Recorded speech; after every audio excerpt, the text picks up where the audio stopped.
Olá, pessoal, boa noite. Com muita alegria e satisfação, estamos iniciando a nossa terceira oficina sobre a literatura de cordel. Esse projeto é financiado pela chamada pública 002 de 2020, da Secult Camusim, com fundamento na Lei Federal número 14.017/2020, da Lei Aldir Blanc de Emergência Cultural. Então, pessoal, só recapitulando, na primeira oficina, nós falamos sobre a definição da literatura de cordel, a sua origem, chegada ao Brasil, o seu desenvolvimento.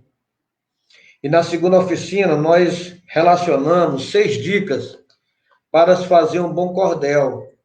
Então, nós falamos sobre o tema, né?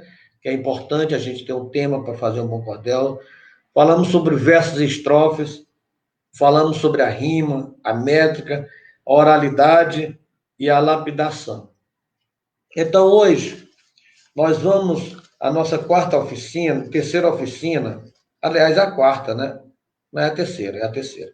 A nossa terceira oficina, nós vamos falar da construção de versos. Nós vamos abordar a quadra, a cestilha e a cetilha, né?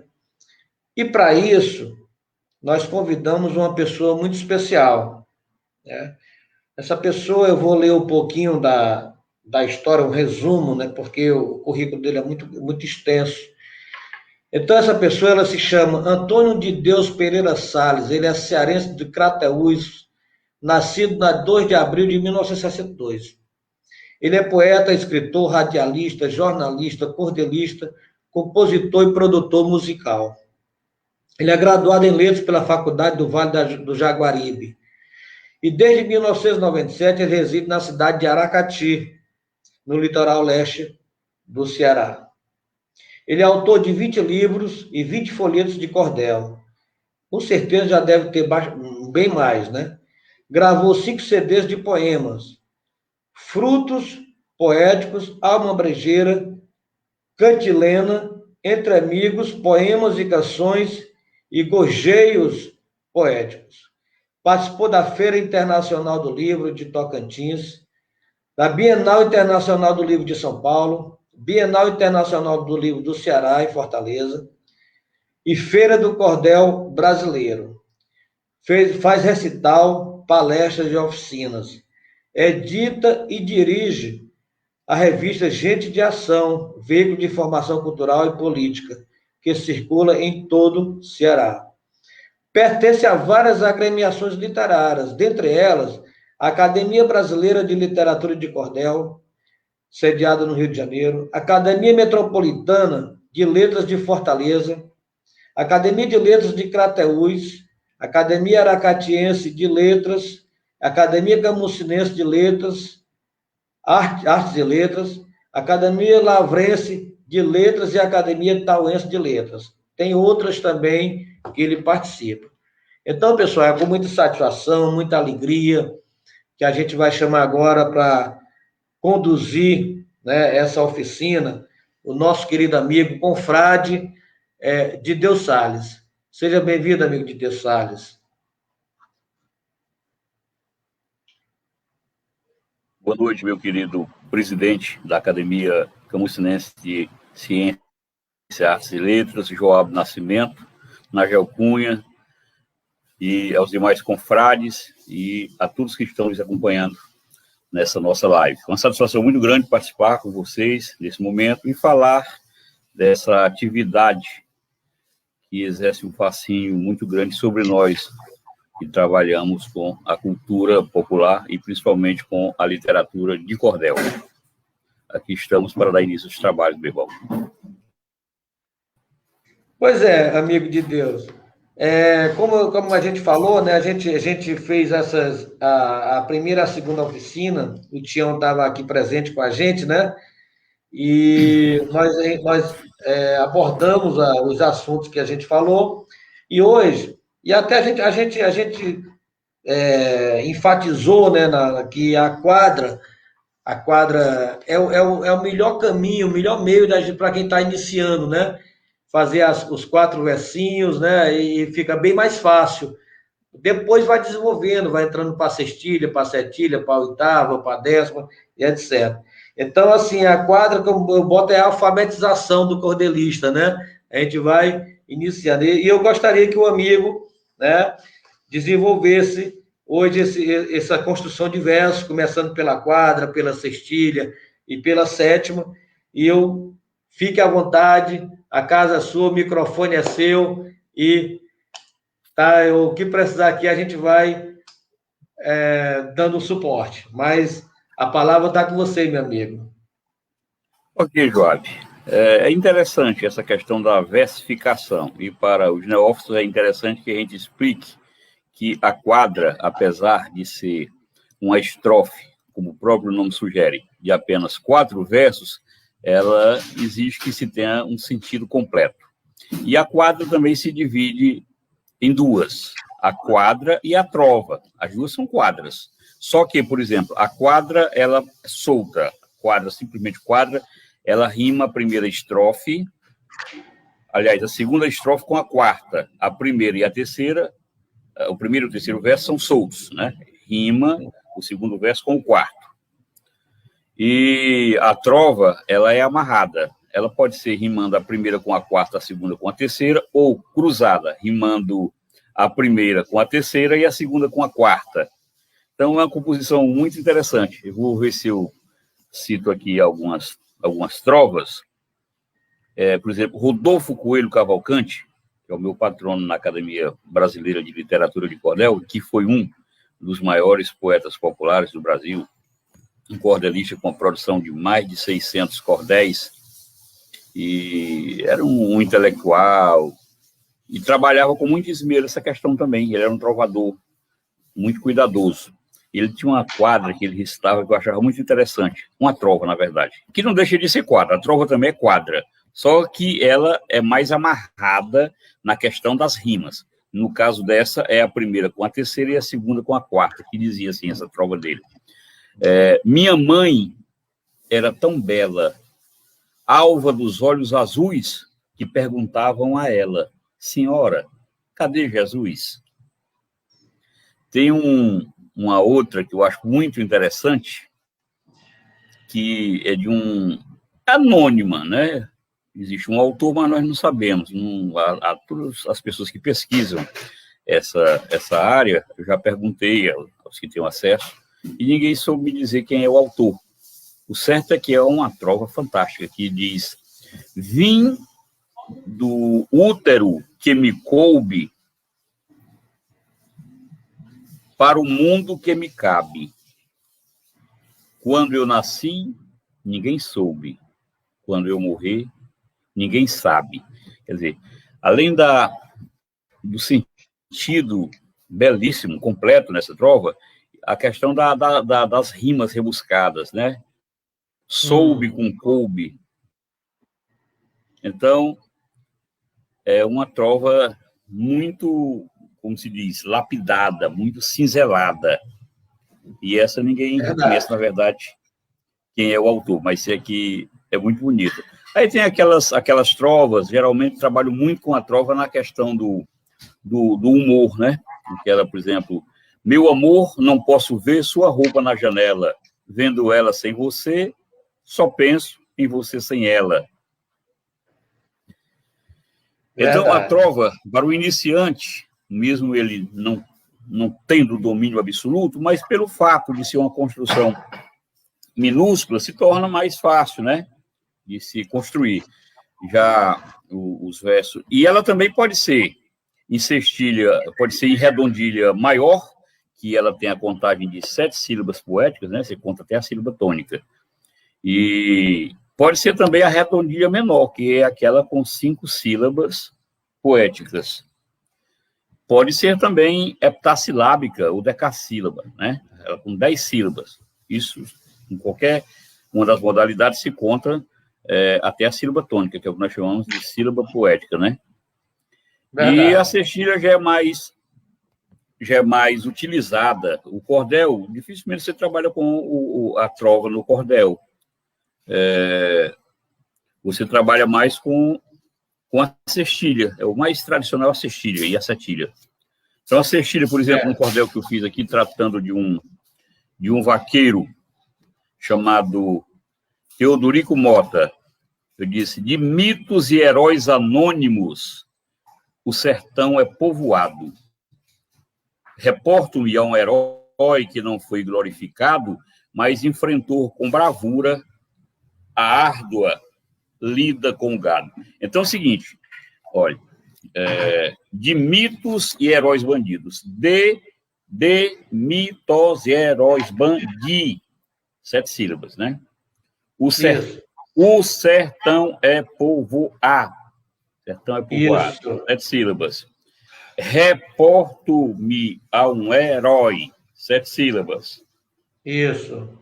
Que não foi glorificado, mas enfrentou com bravura a árdua lida com gado. Então, perfeitamente metrificado.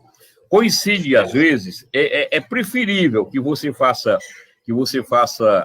a estrofe, ela às vezes pode ter 8, 9 sílabas e dá a métrica perfeita, porque existe a elisão. Quando há encontro de 2 vogais, uma palavra termina com uma vogal e a que vem, né, a próxima palavra também inicia com vogal, então há a elisão.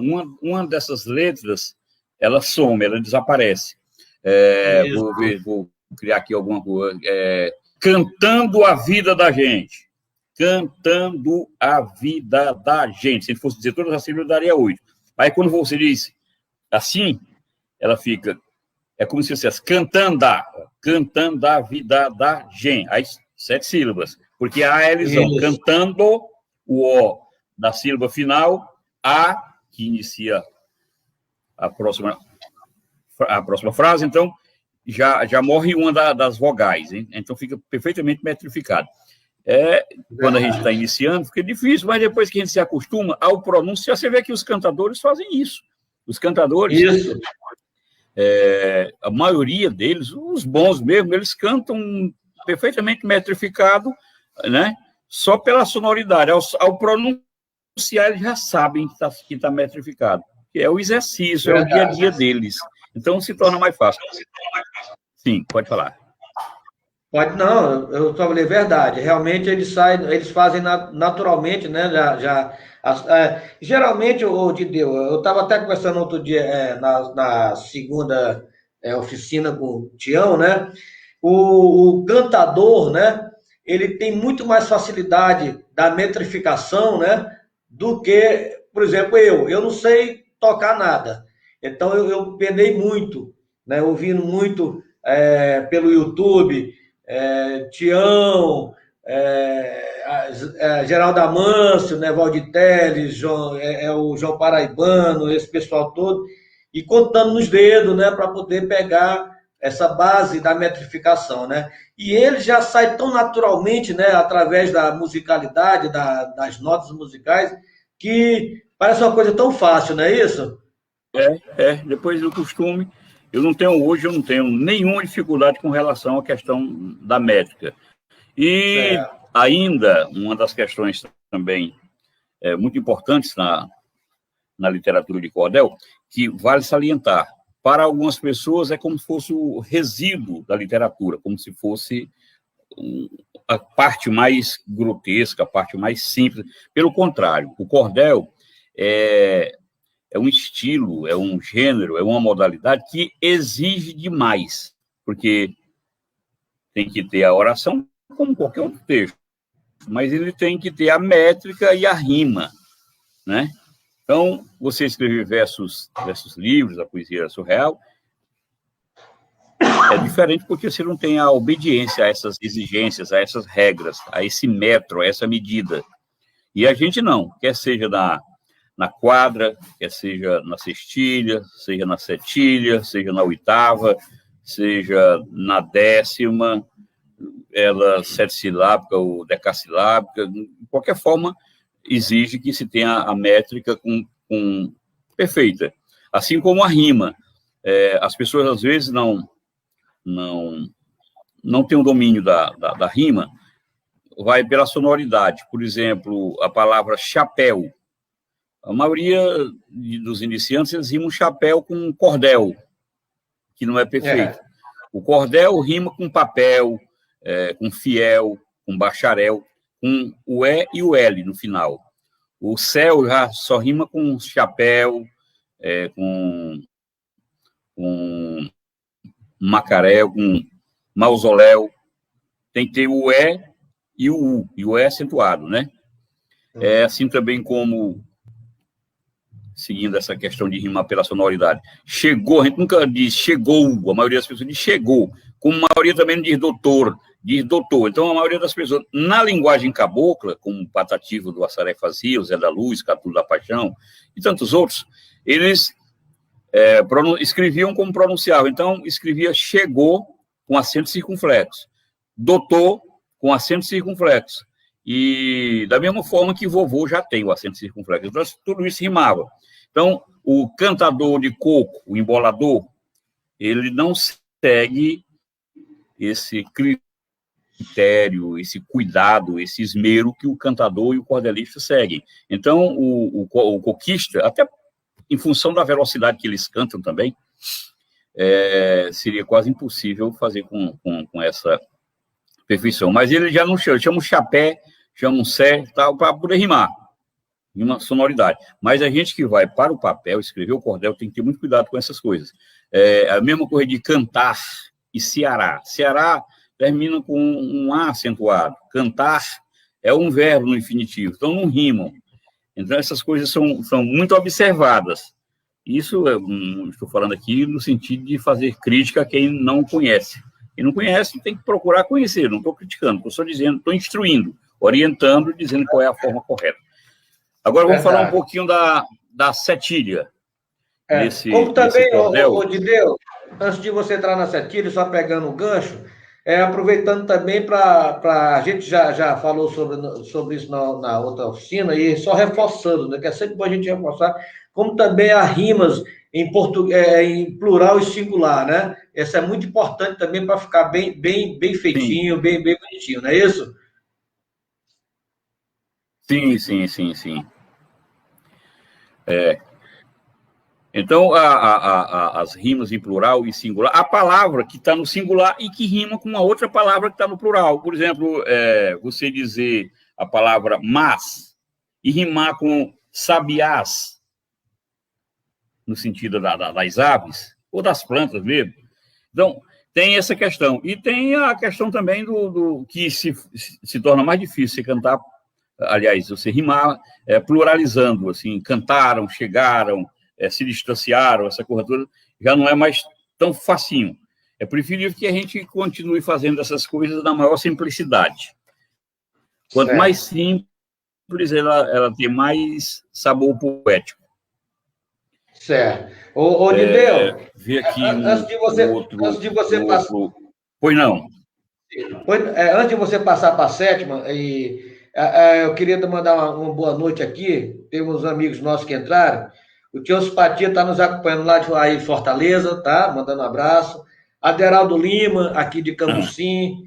Joel Cunha, Valdeirês Rodrigues, Marco Antônio de Paula, lá de Niterói, no Rio de Janeiro. O Lucarocas também está lhe acompanhando também, tá? E a Adriana Santos, todos eles mandaram boa noite. Sintam-se abraçados, sejam bem-vindos, fiquem em casa, tá? É muito prazer tê-los aqui com a gente, enaltecendo, né, abrilhantando esse momento. De Deus, fique à vontade, meu amigo. Desculpe eu ter lhe cortado. É bom que você bebeu um pouco d'água, né? E continue, meu amigo, por favor. Agradecer a audiência dessas pessoas aí, do Lucarocas, que foi um dos amigos que conheci aí em Cambucim, por sinal. Ele está fazendo a próxima oficina é com ele, ó. Ok. Um bom cordelista. E o Tião também, ainda ontem eu estive com o Tião. lá em Fortaleza. Então, ainda recitando em cestilha aqui, vou passar aqui um poema chamado Lições de Vida, é em cestilha. Lembro-me, menino ainda, papai dizer a miúde que o maior patrimônio que se tem é a saúde e a qualidade mais digna da pessoa é a virtude. Dizia com muita calma, quase fazendo um apelo, que se tratando as pessoas com carinho e com desvelo, não há gente inflexível sendo tratada com zelo. Meu pai era um homem simples, mas disposto de ação, um símbolo de humildade que nos passou a lição que não há homem valente desprovido de razão. Sempre dizia, meu filho, tenha nobreza e decoro, saiba que nossa moral vale muito mais que ouro. Respeite sempre as pessoas, mas não leve desaforo. Olha, a vida é transitória, seja humilde, mas se imponha. Ter um filho bom e íntegro é o que todo pai sonha. Não seja falso ou covarde, para eu não morrer de vergonha. Vamos à questão da rima. Sonha, vergonha e imponha. Às vezes as pessoas rimam sonha com cerimônia. Esse verdade, cerimônia é escrito com um circunflexo no O, N-I-A. Olha a escrita. E o Sônia é N-H-A. Então, elas não rimam. Verdade. É como a palavra família com maravilha. A gente encontra muitos textos escritos, as pessoas achando que está rimado. Maravilha e família. Não rima. Família rima com quisília. E maravilha rima com brilha, com filha. Então, essa questão da rima é uma coisa muito, muito interessante, porque a gente é muito censurado. Se a pessoa não tem essa vivência com o cordel, ninguém vai olhar. Mas se eu fizer um cordel com deslize de rima, se o Tião fizer um cordel com deslize de rima, se o Lucarocas fizer, se o Moreira de Acopiara fizer, se o Marco Aurélio fizer, se o Cléber Sorviana fizer, aí será criticado. Então, a gente tem que ter muito cuidado com essa questão. Os cantadores, e até a gente vê também em sonetos antigos e tudo, a palavra verso e sucesso rimado. A gente faz, mas não é uma rima bonita, né?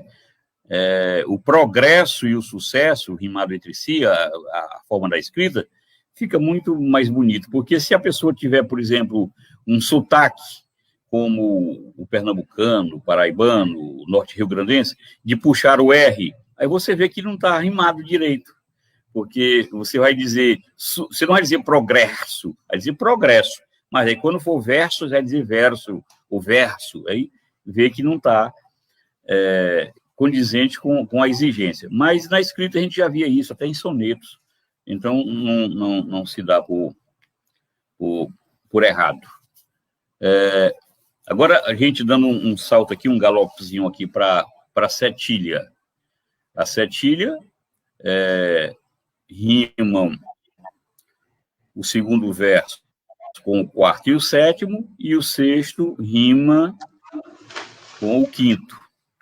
O Lucarocas, especialmente, ele tem uma estruturação que, desde que ele começou a trabalhar com a poesia metrificada, rimada, ele faz umas cruzadas. Ele faz a primeira com a terceira, a segunda com a quarta e a sétima, e a quinta com a sexta. Então, ele não deixa nem um verso solto. Todos são rimados entre si. Certo. O que eu, no meu caso, como não é necessário, eu não faço. Ele, de estilo que criou, que ele mergulhou nessa de fazer dessa forma, acha que fica mais bonito, mais interessante. Eu acho que é mais difícil a gente colocar poesia, porque fica muito preso. Mas o Lucarocas trabalha dessa forma. Trabalha na setilha, especificamente, ele trabalha o primeiro verso com o terceiro, o segundo com o quarto e o sétimo, e o quinto com o sexto. É dessa forma. Mas eu trabalho solto. Aqui, por exemplo, esse cordel que eu fiz, homenageando o Moraes Moreira, em sua partida, de segunda, 13 de abril, um manto envolto em arcanos cobrira nosso Brasil de prantos e desenganos. Infausta segunda-feira, Calara Moraes Moreira, aos 72 anos. Então, a forma como eu trabalho, que todos, eu acho que a exceção é do Carol. A gente trabalha assim, o segundo verso rimando com o quarto, e o sétimo e o quinto com o sexto. E, no caso das sílabas poéticas, também é uma redondilha maior, se conta 7 sílabas até a sílaba tônica. E a gente vê muito, hoje a maioria dos cordelistas escreve mais em setilha do que em sextilha. Antigamente se escrevia mais em sextilha, mas hoje os cordelistas findam escrevendo mais em setilha. Eu acho que o verso também dá para você colocar mais um pouquinho de informação, no caso da setilha. Eu gosto muito de escrever em setilha.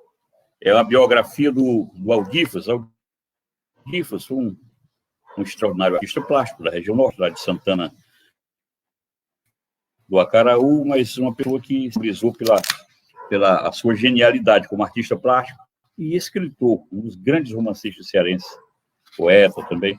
E ele era ilustrador dos meus trabalhos. Tem vários livros que foram ilustrados pelo Aldifas, além de ser o ilustrador oficial da revista Gente de Ação. Então, nesse trabalho que eu fiz para o Aldifas, eu fiz um trabalho diferente, como foi um livro, foi transformado num livro mesmo, que é exatamente tratando do artista plástico. A palavra trata do escritor e as minhas impressões sobre o ser humano, o Aldifas, que aí é a pessoa. Então, nesse trabalho, foi iniciado com a cestilha, na questão do traço, que eu disse, deseja esculpir com graça a feição de uma figura que mostrou desde criança enorme desenvoltura para as artes, sobretudo o desenho e a pintura. E eu fiz todo pegado na deixa. Esboçou iluminura com grande fertilidade. O talento lhe fluía cheio de espontaneidade e aos poucos foi demonstrando real genialidade. Então, esse trabalho aqui foi assim. Foi todas as estrofes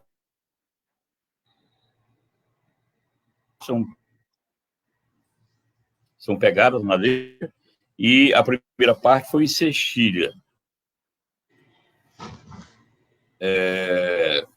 Ver aqui mais alguma coisa. Aí na parte aí eu já fiz em setilhas. Aqui mais uma estrofe em sextilha que eu gosto muito dessa aqui, dessa primeira parte, falando do traço do Aldifas. Diz: um artista, quanto mais na rota da perfeição, desenhava livremente, solto na imaginação, como se conduzisse o pincel em sua mão. Aí, tratando da palavra dele, falando dele como escritor, que deixou uma obra fantástica, como romancista, ele deixou uma trilogia chamada Trilogia do Encantamento, que é composta dos livros Os Búfalos de Campanário, Migalhas para Serpentes e Voe Comigo Quando Desmorrer. Então, quando eu falo aqui do escritor, da palavra, do Aldifas, eu digo: fascinado pelas tintas, ser escritor nem cogita. Em contato com bons livros, o interesse suscita em ser o mundo mágico da escrita. Olha aqui, qualquer estrofe que você pegar de algum texto meu em poesia, você pode contar as sílabas que ela está correta. Fascinado pelas tintas, 7 sílabas. Ser escritor nem cogita. Ser escritor nem cogita. Encontrou com bons livros, em viajar no prazer de sonhar e conhecer o mundo mágico da escrita. Aí, mundo mágico da escrita. Se você, o mundo mágico da escrita, daria de médico. O mundo mágico da escrita, quer dizer, tem a elisão porque tem 2 vogais, da, né? O A de dar e o E de escrita. Então, depois que você, como diz a malandragem, né, cara? Depois que você pega o macete, tudo fica muito fácil, Joab. E não tem nenhum problema, nenhum segredo de se fazer uma poesia metrificada. Uma Verdade. pergunta, alguma coisa, pode Verdade. ficar à vontade. O Lucaroc já até fez aqui uns comentários, não sei se você leu, Dideu, que você já está rimando já quando você fez aquela homenagem, né? Que você rimou a primeira com a terceira, ele já fez um comentário aí. Que ele rima assim, né? Então, a Joelce Cunha está botando boa noite, a Joelce Cunha, a dona Mônica Linhares, a Malena Rocha, Carlos Augusto. A Joelce Cunha está botando, após o novo acordo ortográfico realizado em 2009, houveram grandes obras publicadas sem o cuidado apontado por você. E qual o maior desafio encontrado na língua portuguesa brasileira para quem trabalha com cordel? É a pergunta do Joelce Cunha, o de Deus. Você está lendo aí?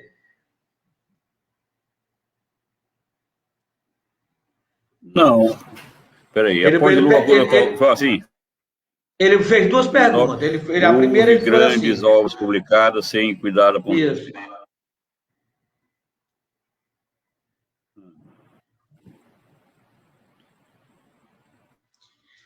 E qual o maior desafio encontrado na língua portuguesa brasileira para quem trabalha com cordel?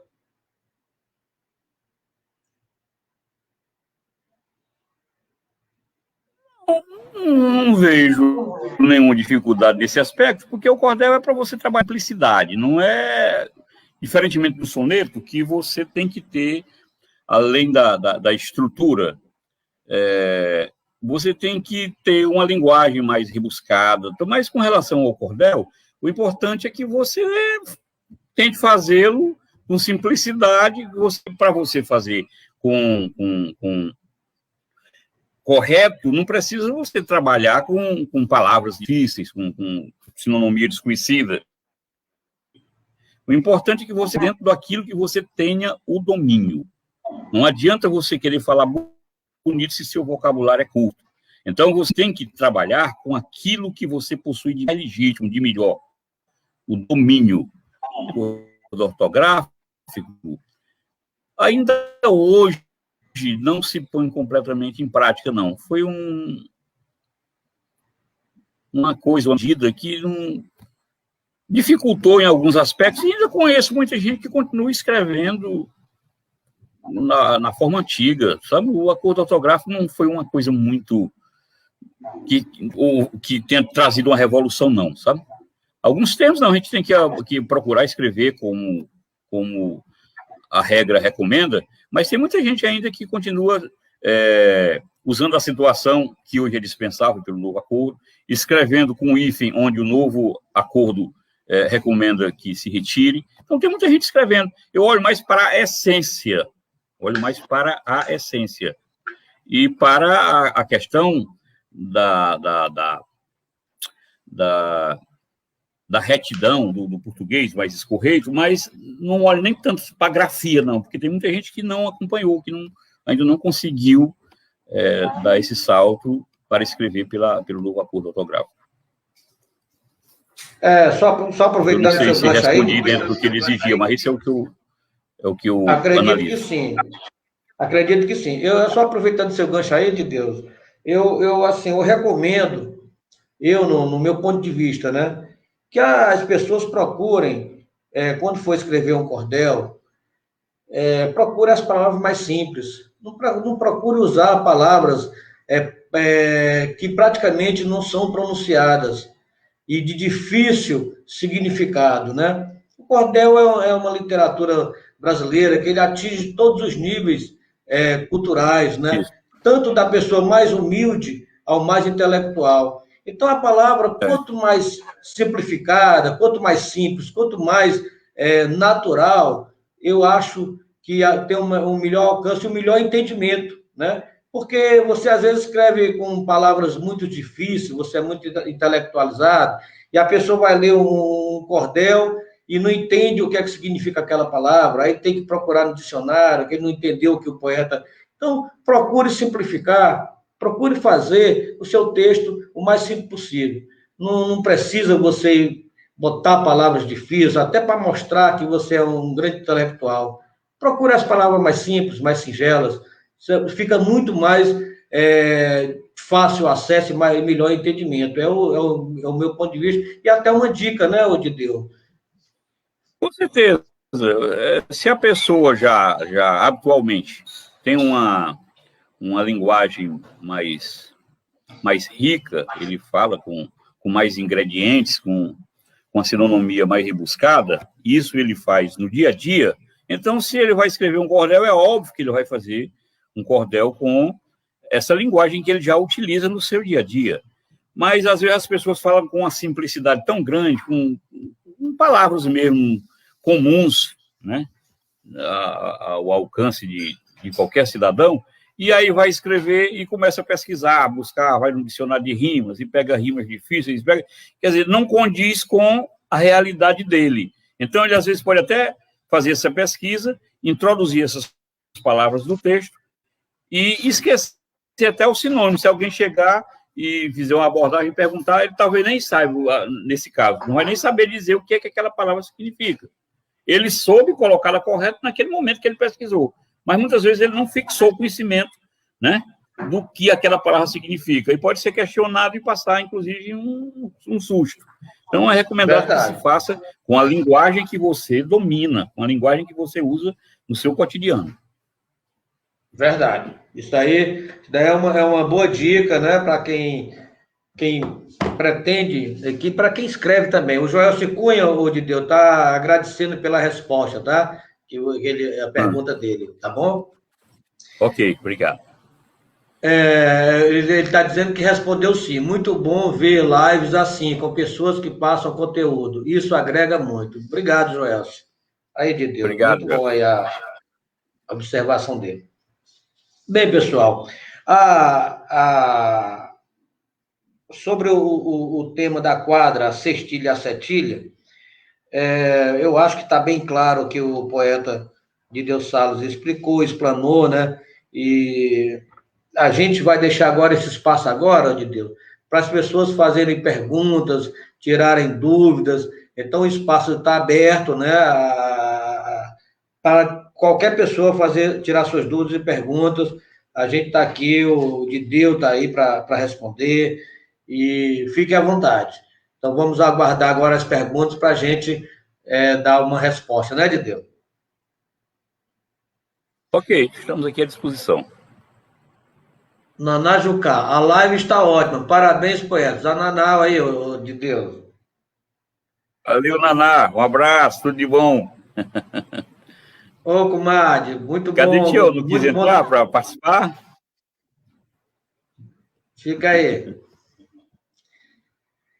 Muito bom sua participação, Naná. Muito obrigado, tá, minha amiga? Minha comadre. Então, de Deus, enquanto as pessoas fazem as perguntas, elaboram as perguntas, eu gostaria de informar que na próxima terça-feira a gente vai fazer a nossa quarta oficina e o convidado vai ser o Lucarocas, tá? E você também, o de Deus, já está convidado para participar, tá? Se tiver disponível, o Nagel manda o link para você, você pode participar também com a gente. A Naná está dizendo que o Tião está acompanhando, sim, aqui, lá em Fortaleza. Obrigado, compadre. Abraço, Tião. Um abraço, meu amigo. Grande poeta, grande figura. Isso aí. Dideu, meu amigo, e quando é que você vem aqui em Camusim? Vamos agora bater um papo enquanto as pessoas formulam as perguntas. Quando é que você vem aqui na nossa cidade, meu amigo? Eu sei que esse problema da pandemia está morrendo de vontade de ir, João. Morrendo de vontade de ir aí. Mas agora esse período que nós estamos vivenciando não nos sugere viajar, só em extrema necessidade, extrema urgência. Mas logo que esse redemoinho passe, a gente pretende fazer uma visita aos confrades e aos amigos aí da cidade de Camusim. Será bem-vindo e muita felicidade recebê-lo aqui, meu amigo. O Alexandre de Oliveira Santos, boa noite, Alexandre. Você está vendo aí a pergunta dele, ou Dideu? Pode fazer cordel com tema culto, mesmo falando com... Claro, o tema é seu. O tema é seu. Eu, ultimamente, tenho trabalhado muito, uma paixão que eu tenho de trabalhar cordéis biográficos. Eu escrevi sobre o Moraes Moreira, né, a biografia do Moraes Moreira em cordel. Eu já tinha feito alguns que foram transformados mesmo em livros. Foi um cordel para o centenário de Luiz Gonzaga muito além de um sanfoneiro. Aí fiz Zé Dantas, aliás, Humberto Teixeira, muito mais que um letrista para o centenário do Humberto Teixeira. Fiz para o centenário do Zé Dantas, um poeta acima da média. Fiz para o Aldifas, Sonhos, Cores e Palavras. Fiz a luminosa trajetória de Moraes Moreira. Fiz um Homem e o Seu Tempo, para a biografia do Belchior. Fiz do Arievaldo Viana. Fiz do Rodolfo Coelho Cavalcante, na posse do Tião, na Academia Brasileira de Literatura de Cordel. Eu fiz um perfil dele também. Então, eu tenho escrito muito, eu adoro escrever biografias em cordel. Fiz no livro de um empresário, um amigo nosso, conterrâneo nosso, que mora no Rio, o Antônio Luiz Mota. Fiz a biografia dele em cordel. Fiz os cordéis também tratando do senhor Teodorico Mota, que é o pai do Antônio Luiz, do senhor Antônio Miguel, que era um vaqueiro muito afamado lá da região de Crateús. Então, eu tenho escrito muito cordel biográfico. É um tema que eu adoro fazer. Eu também, gosto muito. Ô de Deus, Carlos Augusto está perguntando se você tem algum cordel sobre a temática ferroviária, especialmente sobre Crateús. Não tenho, não tenho. E era até uma coisa interessante, até uma dívida que eu tenho, porque quando eu trabalhei na Rádio Itataia, em Santa Quitéria, eu fiquei amigo do Monsenhor Ximenes, que, por sinal, era filho de Camusim.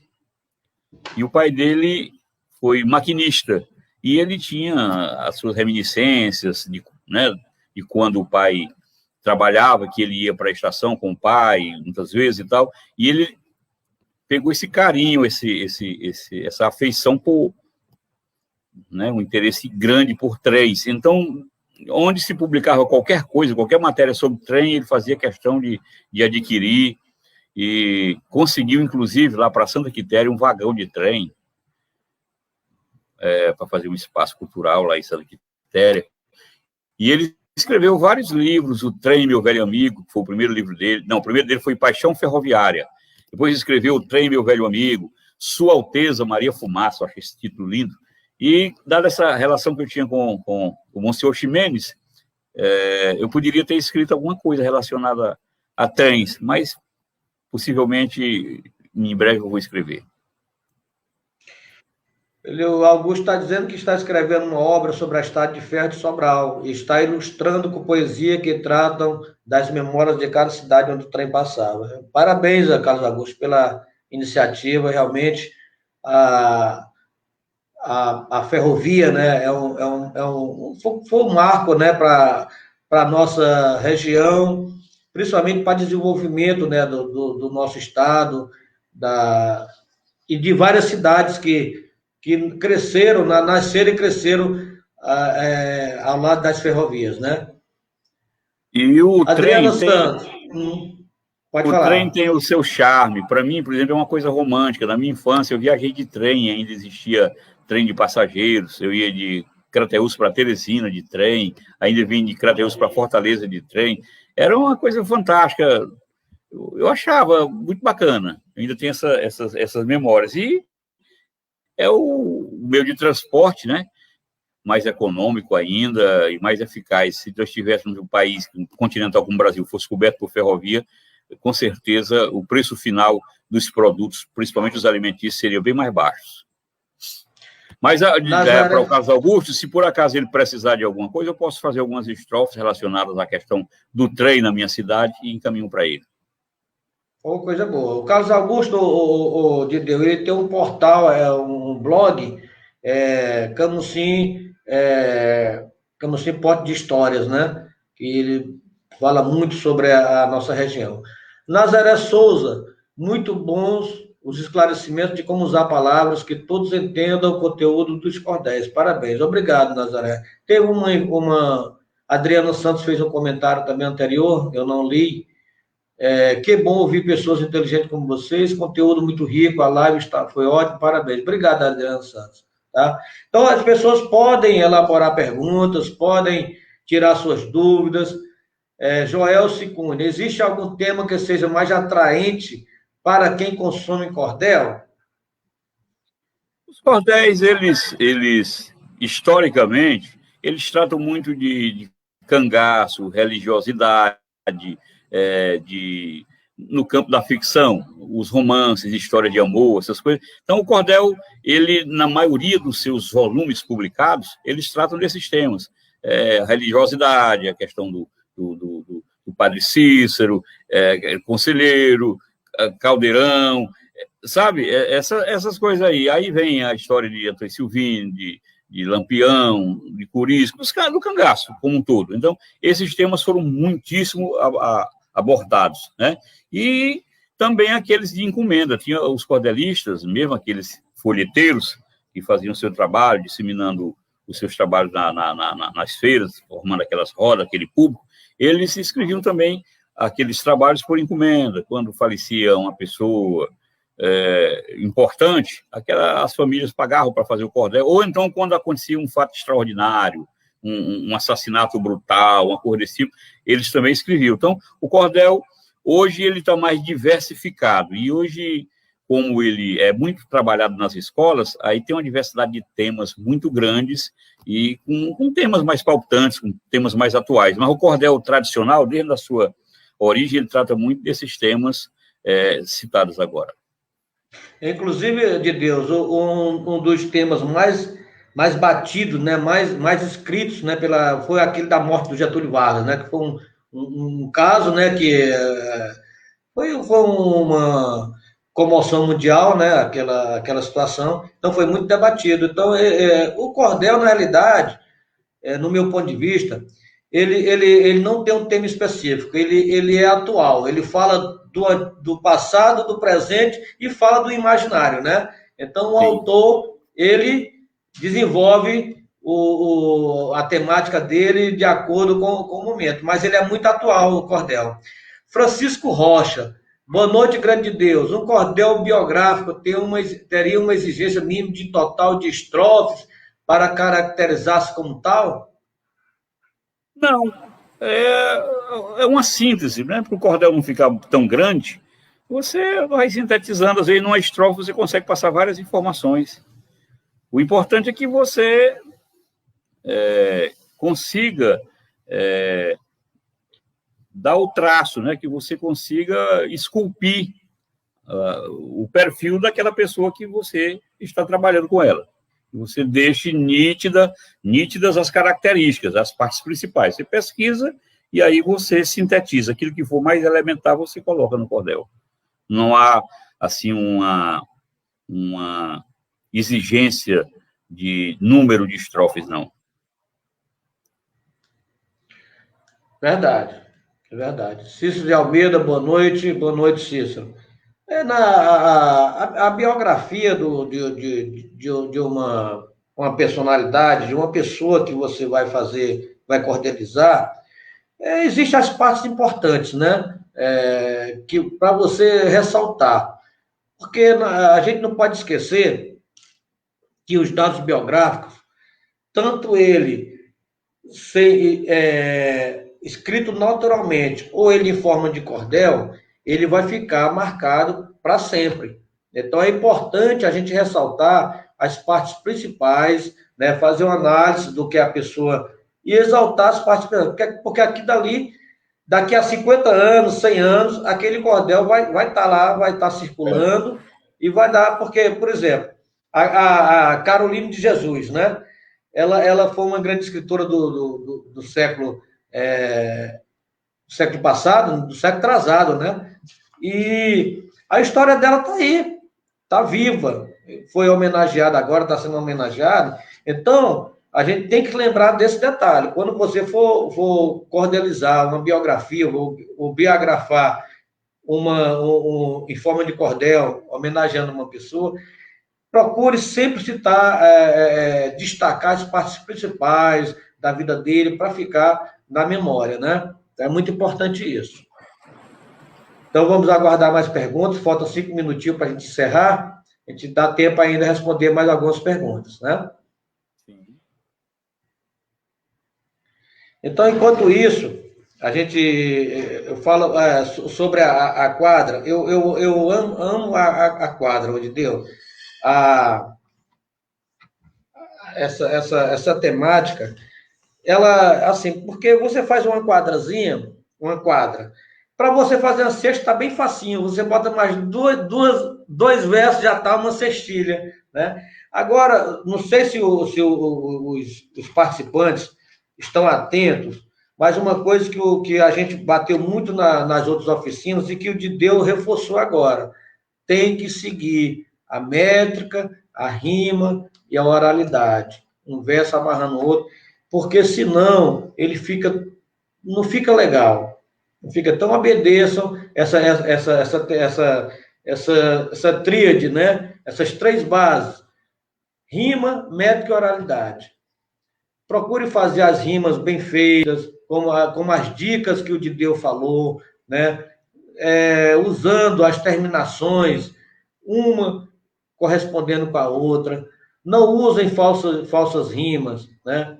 Porque escrito você vai ler e você não acha legal. Porque, na realidade, você escreve, a sua escrita é o que está lhe representando, né?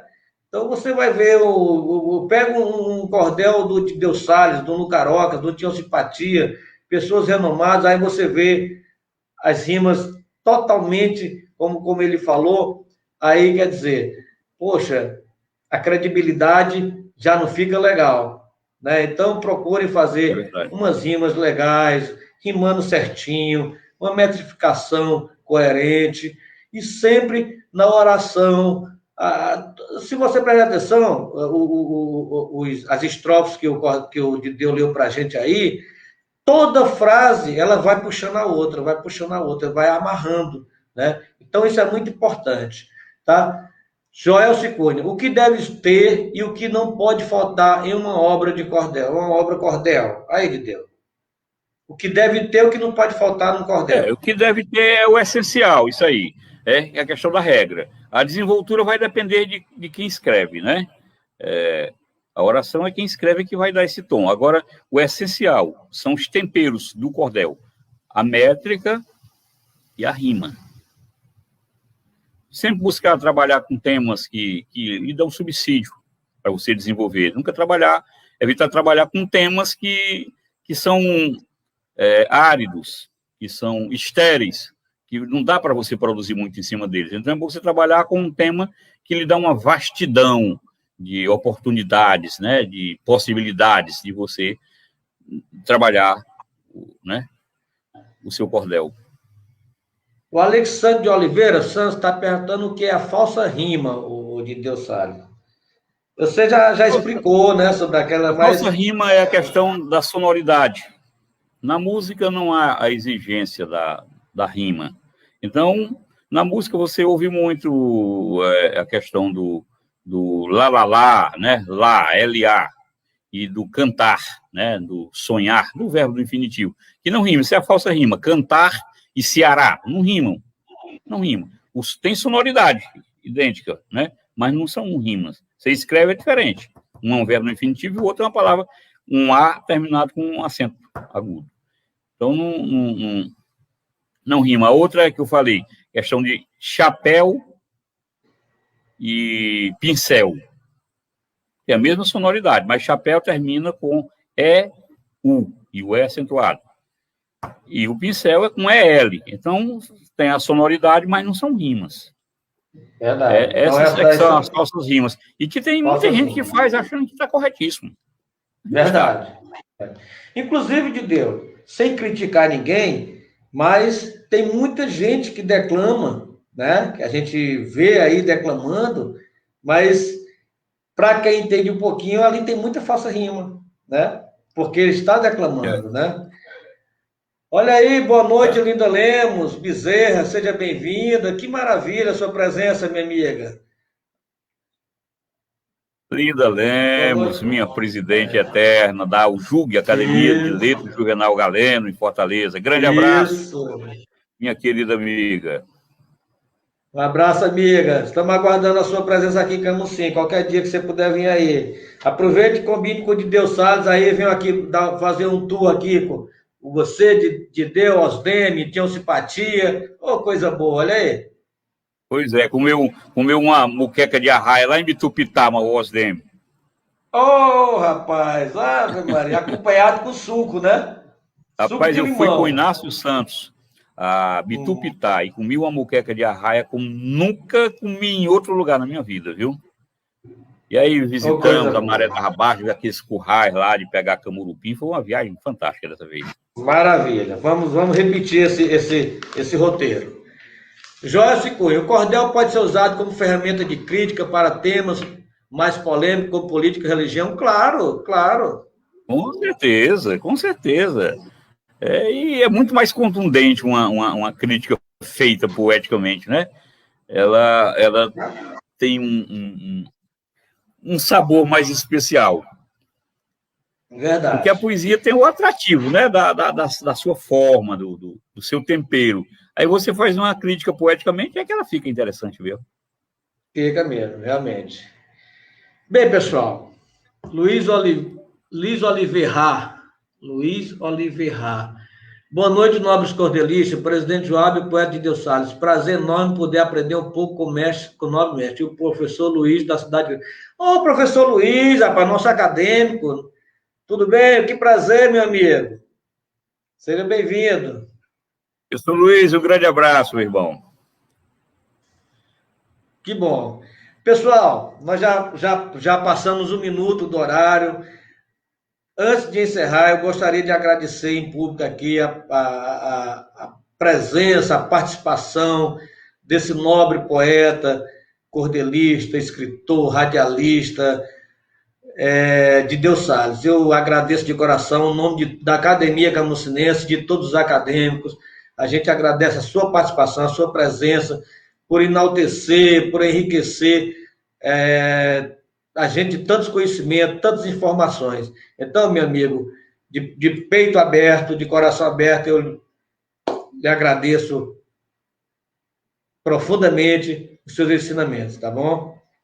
Osdem me envia um abraço, o convite de Bitupitá está confirmado, um cordel na beira da praia, Linda Lemos. Aí, Abraço para o Osdem também. Meu querido Joab, agradecer a você por ter me dado essa oportunidade de falar para vocês aí e dizer que estamos à disposição. É uma grande alegria participar desse programa com você e dizer que é só essa tempestade passar, a gente vai se encontrar, se confraternizar aí na nossa querida Academia de Letras de Camusim. Um grande abraço a todos e foi muito bom participar dessa live com você. Muito obrigado. A gente vai deixar esperar passar essa pandemia para a gente marcar esse momento. Vai ser um momento histórico aqui em Camusim, na nossa CAU. Se Deus quiser, vai dar tudo certo. Até o final do ano, a gente possa se abraçar, se encontrar e saborear aquela muqueca lá em Bitupitá. Então, meus amigos, meus participantes, meus confrades, meus convidados, eu só tenho, a Academia Camusinense de Letras só tem que agradecer pela presença de todos, pela boa vontade de disponibilizar esse tempinho para prestigiar a nossa live e convidar, reforçar o convite para terça-feira, às 19 horas, vai ser a nossa live com o nosso querido Lu Carocas, né? Dideu Salles, seu convite está aberto para você participar também, será uma grande honra, né? Tanto você como o Tião, enriquecendo aqui a nossa live. Então, pessoal, mais uma vez, obrigado, agradeço de coração, boa noite a todos, fiquem com Deus, até terça-feira, e uma excelente final de semana, uma excelente semana para todos vocês. Um abraço. Um abraço.